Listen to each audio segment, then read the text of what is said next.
The FBI believes Hoffa was murdered by mobsters, but who was the triggerman? This investigation is still considered a missing persons case because there is no concrete evidence that Hoffa was ever killed. For decades, the mysterious disappearance of Jimmy Hoffa haunted America like a ghost that wouldn't rest. Theories swirled, mob hits, government cover-ups, secret burials, but no answers ever surfaced until now. So you're saying your father buried Jimmy Hoffa? Yes. A team of scientists and investigators has finally uncovered the truth. However, most investigators and crime experts believe that Hoffa was murdered in a mafia hit. But instead of bringing closure, their discovery unleashed something far more disturbing. Hoffa wasn't just killed. He was deliberately erased from history. And the conspiracy didn't start with his disappearance. Nobody in this country respects what's weak. You believe me. It began years earlier when he rose through the ranks of union activism and started threatening forces far more powerful than himself. A man of power and peril, Hoffa's controversial life and final days. It's been 50 years since Jimmy Hoffa disappeared. His legend still endures today for reasons beyond theories of what happened to him. By the early 1970s, Jimmy Hoffa was no longer just a powerful labor leader.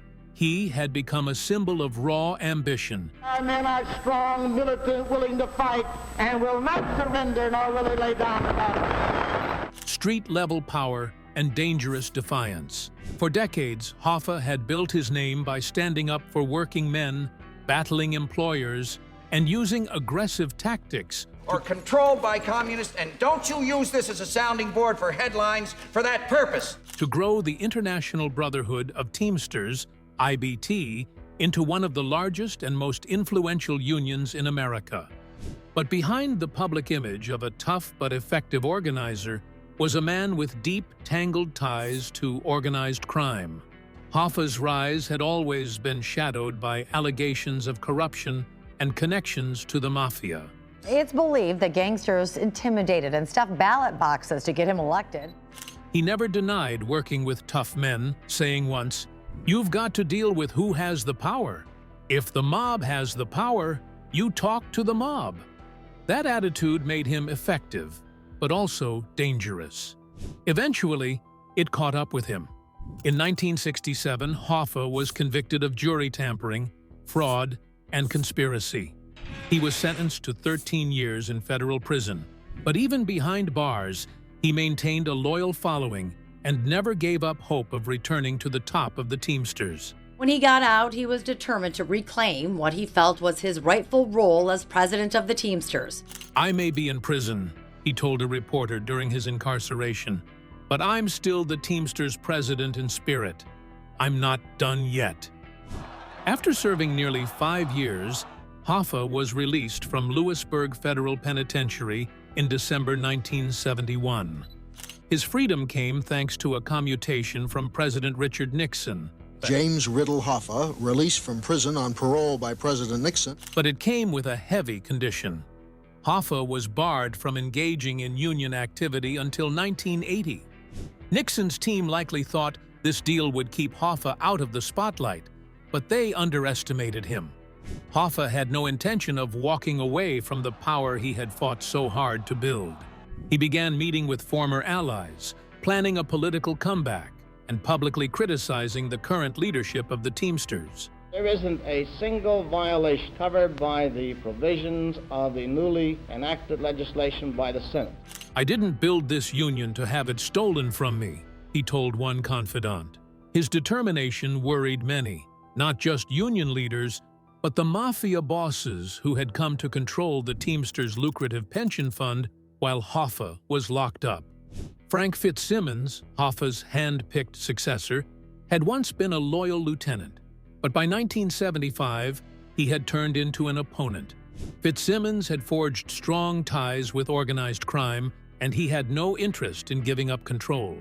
He made moves to cut Hoffa out entirely, restructuring power in ways that made a comeback almost impossible. I wish to announce I am a candidate for the General President of the International Brotherhood of Teamsters. The Mafia too had reasons to fear Hoffa's return. During his time in prison, they had used the Teamsters' Central States Pension Fund to finance massive construction projects, often with shady connections and under-the-table deals. Hoffa's return threatened that cash flow. As he pushed harder to regain control, pressure began to build from all sides. Union bosses didn't want him back. Mob leaders feared what he might reveal or change. Yet Hoffa pressed on. Well, I appreciate the fact that he signed the commutation papers. Whatever the effect will have on the members, I can't say. I haven't talked to any members. In July 1975, he tried to broker peace with one of his most bitter enemies, Anthony "Tony Pro" Provenzano, a mob-connected Teamsters leader from New Jersey. The two had a history of serious conflict. In prison, they had allegedly gotten into a heated confrontation that nearly turned violent. Hoffa claimed Provenzano had once threatened to kill him, to which Hoffa responded, "If you come at me, you better kill me, because if you don't, I'll kill you." Still, Hoffa believed that mending fences with Provenzano might clear the way for his return to power. A meeting was arranged for July 30th, 1975 at 2:00 p.m. That meeting would be the last known sighting of Hoffa. One of America's most enduring crime questions. What happened to Jimmy Hoffa? Of what happened to him? What happened to Jimmy Hoffa? Vanished, Hoffa's disappearance, and the day that changed everything. You know, this next one is one of America's greatest mysteries. Its origins right here in Metro Detroit. On July 30th, 1975, Hoffa left his home in Lake Orion, Michigan, sometime after 1:00 p.m. He told his wife, Josephine, that he was going to meet two men for lunch, Anthony Provenzano and Anthony "Tony Jack" Giacalone, a well-known Detroit mobster. Anthony Giacalone, who supposedly arranged a meeting between Hoffa and Anthony Provenzano so the two could patch up their friendship. The meeting was supposed to take place at 2:00 p.m. at the Machus Red Fox, a restaurant in Bloomfield Township, just outside Detroit. Hoffa arrived at the restaurant on time and waited in the parking lot, expecting the two men to join him. But according to all official accounts, neither Provenzano nor Giacalone ever showed up. Hoffa was seen pacing outside the restaurant, looking frustrated and checking his watch. Around 2:45 p.m., witnesses say he got into a car with one or more unknown individuals. That was the last confirmed sighting of him. After Jimmy Hoffa drives away in the burgundy Mercury Marquis, everything after that is a theory. When Hoffa didn't return home by evening, Josephine grew worried. At first, she tried to stay calm. After all, Hoffa had sometimes been out late for meetings. But as the hours passed, she started calling around. She reached out to family members, close friends, and longtime Teamsters allies. No one had seen or heard from him. No one even knew he had a meeting scheduled. By the next morning, fear had replaced uncertainty. Josephine contacted the Bloomfield Township Police Department and filed a missing persons report. Given Hoffa's high profile and history of conflict with mob-connected figures, the report set off immediate alarms. Within hours, news of Hoffa's disappearance hit the wire services. Local news stations rushed to the Red Fox. National reporters followed quickly. Television crews set up outside the restaurant. Journalists from around the country began arriving in Michigan. The story spread fast, and it was everywhere. The idea that Hoffa, one of the most powerful and controversial labor leaders in America, could simply vanish in broad daylight seemed unbelievable. And with this disappearance really started the most fascinating mystery in the criminal annals of America. Yet, the facts were undeniable. His car, a green Pontiac Grandville, was found in the restaurant parking lot. It was unlocked, with no sign of a struggle. Hoffa's son, James P. Hoffa, a young labor lawyer at the time, joined the effort to search for his father. Are very, very concerned about what happened to my father, not only what happened to him, but why it happened. Initial reports painted a picture of betrayal. Hoffa had been lured to a meeting under the pretense of reconciliation. But someone or several people had other plans. Go over there and thank that man. Just do it. As the public watched in shock and confusion, the FBI stepped in and took over the investigation. Their early assessment was grim. Hoffa had likely been murdered, not as a result of random violence, but as part of a deliberate, coordinated plan. While the media spun its theories and America watched in suspense, the real work began behind closed doors. The FBI's investigation, dead ends, and a vanishing trail.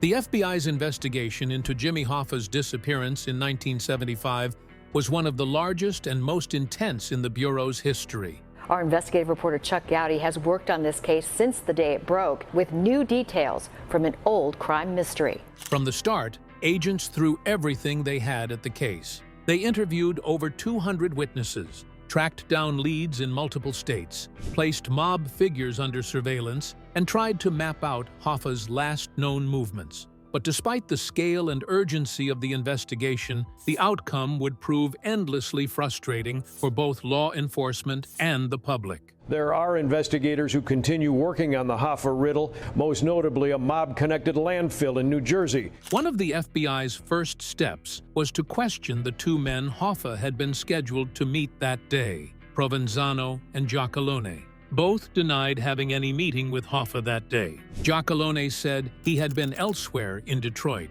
while Provenzano claimed he had been in New Jersey playing cards with associates. The FBI checked and, frustratingly, Provenzano's alibi held up. Witnesses backed his story. The timing seemed airtight. With no eyewitnesses to the crime and no physical evidence, no body, no murder weapon, and no clear crime scene, the investigation quickly ran into major problems. Still, the FBI remained convinced Hoffa had been murdered. Hoffa's body may have been taken to a mob-owned waste plant and disposed of in a shredder or incinerator, most likely to prevent his return to power within the Teamsters. Agents believed that Hoffa's aggressive push to retake control of the union was threatening a system that had grown comfortable without him. His presence risked exposing shady deals, disrupting pension fund scams, and shifting the power balance among top mafia families. The theory made sense. The motive was strong, but without concrete evidence, the case remained just that,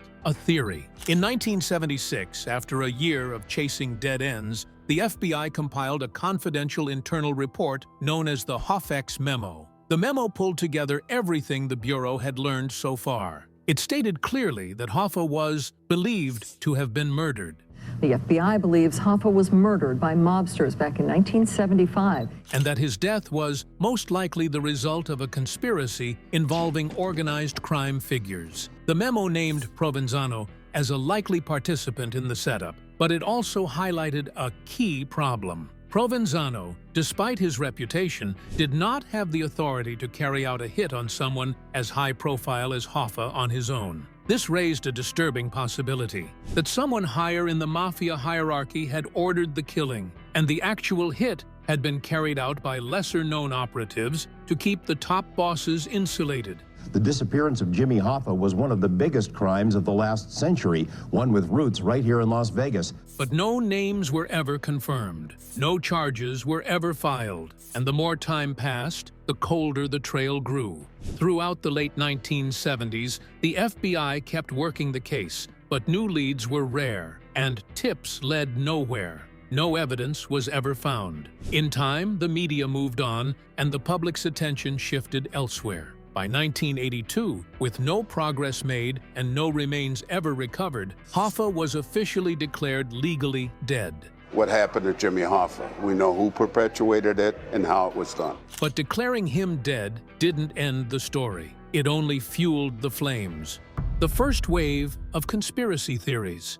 With no official closure, Hoffa's disappearance quickly became more than just a cold case. It became a national obsession. In the absence of hard facts, Americans turned to speculation. It seemed everyone had a theory, some based on plausible details, others far-fetched and bizarre. Hoffa was challenging incumbent Teamster president Frank Fitzsimmons. Still, every possibility reflected the sheer mystery surrounding the case. One of the earliest and most popular theories claimed Hoffa was cremated in a mob-owned funeral home shortly after his disappearance. This version suggested he was killed quickly and his body disposed of so thoroughly that no trace would ever be found. For many law enforcement officials, it was one of the few theories that actually made sense, even if it was impossible to prove. Another famous theory placed Hoffa under Giants Stadium in East Rutherford, New Jersey. This rumor claimed that the Mafia buried Hoffa's body in the stadium's foundation during its construction in the mid-1970s.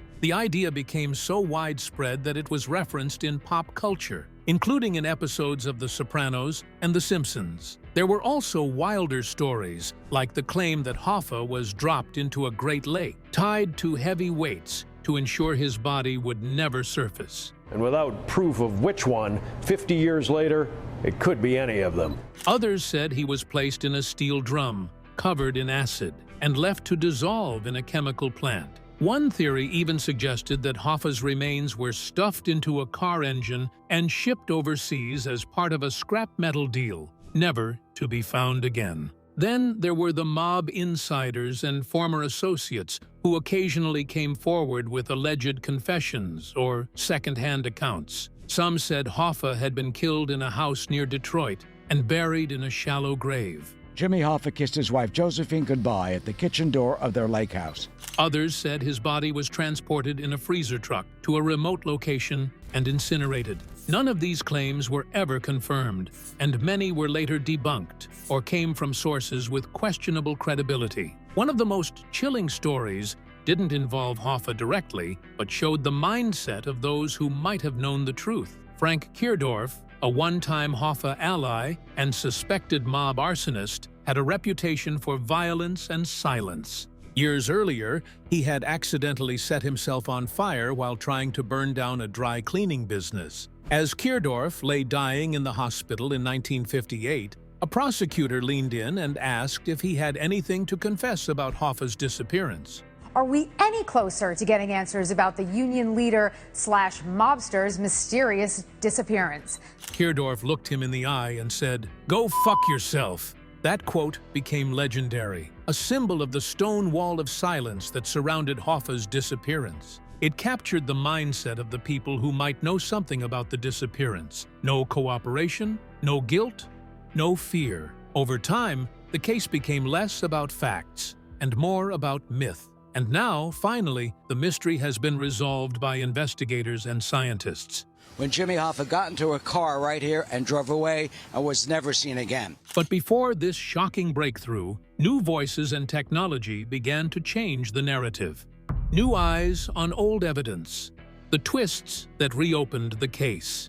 By the late 1980s, fresh insights began to stir renewed interest in the Hoffa case. Jimmy Hoffa, the legendary labor leader, vanished 50 years ago today, but the search for answers still continues. In 1989, Kenneth Walton, the head of the FBI's Detroit office at the time, quietly told a local paper he was comfortable that the Bureau knew who was responsible, but also admitted no charges would ever be filed, because doing so would reveal confidential sources. Then, in 1992, a man claiming to be a former mob hitman gave a televised interview, saying he had been present during Hoffa's disappearance. Though the FBI followed up with a polygraph test, the results were inconclusive, and nothing came of it. By the early 2000s, investigators had new tools and some luck. In 2001, a DNA match confirmed that hair found in the back seat of a 1975 Mercury, believed to have been driven by Hoffa's longtime associate Chucky O'Brien, did in fact belong to Hoffa. While it did not prove a crime took place in the car, it suggested Hoffa had been inside it shortly before vanishing. Go to the car and try to call in and find out what we could, and usually there was nothing. That same year, longtime Hoffa researcher Dan Moldia pushed the FBI to revisit multiple old leads. Investigators conducted searches at various locations in Michigan and New Jersey landfills based on tips and rumors. But again, no remains were found. In 2017, the FBI made a major release of roughly 1,000 pages of previously classified documents on Hoffa. The files, covering activity between 1975 and 2002, didn't crack the case, but revealed how wide the investigation had stretched and how determined federal agents remained. The investigation began zeroing in on key figures of the mob. Testimony would follow, but answers as elusive as Hoffa himself. Even decades later. Then, in 2018, a major new lead surfaced. Frank Coppola, the son of a New Jersey landfill worker, made a deathbed confession. He claimed that in 1975, his father helped mob associates bury Hoffa in a steel drum near the Pulaski Skyway in Jersey City. He said the body was later moved deeper into the landfill, under government-leased land, to avoid discovery. The tip seemed credible enough that the FBI launched a large excavation at the site in 2021. But by July 2022, the Bureau publicly stated nothing of evidentiary value was discovered. One possible reason no one ever found the body, it's gone. Around the same time, in 2019, Michael Franzese, a former capo regime in New York's Colombo crime family, began giving interviews about Hoffa. Why did they want to take it to Jersey? Why drive it in the car? So that's why this whole story fits in. Speaking to journalist DJ Vlad, Franzese claimed he knew what had happened. "It's wet, that's for sure," he said cryptically, hinting that Hoffa's body had been dumped in water. Well, I mean, when I say solve the case, my intention wasn't for him to be convicted, to put him in jail. And suggested he might release it to the public someday. But the tape never surfaced. Despite the disappointments, leads kept coming. In recent years, volunteer groups like the Case Breakers claimed to have uncovered fresh clues, including coded notes from retired law enforcement officers and radar evidence of disturbances in long-ignored sites. These efforts have sparked media attention, but the FBI has so far declined to act on them. The trail seemed cold again. Yet behind the scenes, a different group, a coalition of scientists, journalists, and former federal officials had quietly been piecing together what would become the most explosive breakthrough in half a century. Case closed. How scientists and investigators finally solved the Hoffa mystery. Recently, at Macomb Community College in Michigan, the Jimmy Hoffa mystery was officially declared solved. After 50 years of swirling theories, fruitless searches, and whispered rumors, a panel of experts stepped forward with what they called undeniable proof. The event, titled Hoffa Mystery Solved 50 Years Later, was more than a press conference. It was a moment of reckoning, a long-awaited conclusion to one of America's greatest unsolved cases. At the front of the packed auditorium stood former federal prosecutor Richard Convertino. He was joined by forensic audio scientists, veteran organized crime journalist Scott Bernstein, and Nova Toko, a former Detroit mob soldier turned government informant. Together, they presented the evidence that finally broke the case wide open. The key to solving the mystery was a piece of evidence that had been dismissed and forgotten for decades. That was close. Well done. Okay. Yeah. An old FBI surveillance tape. Recorded during a secret operation that targeted top members of Detroit's mafia, the tape had long been buried in federal archives. Investigators at the time had written it off as unusable due to poor audio quality. The voices were garbled, the background noise overwhelming, and the context unclear.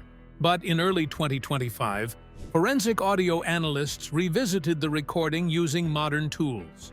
With the help of AI-based voice recognition software, trained on known samples from Detroit mobster Tony Palazzolo, the team was able to isolate his voice on the recording.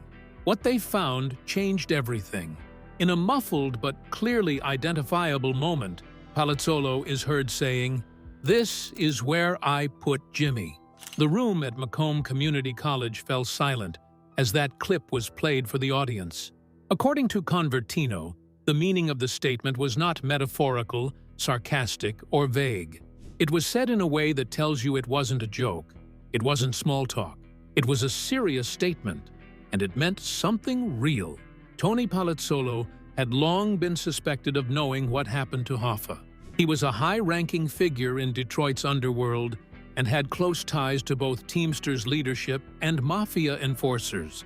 But no one had ever been able to pin anything on him until now. Anything can happen along the way. You don't want to be caught with a body.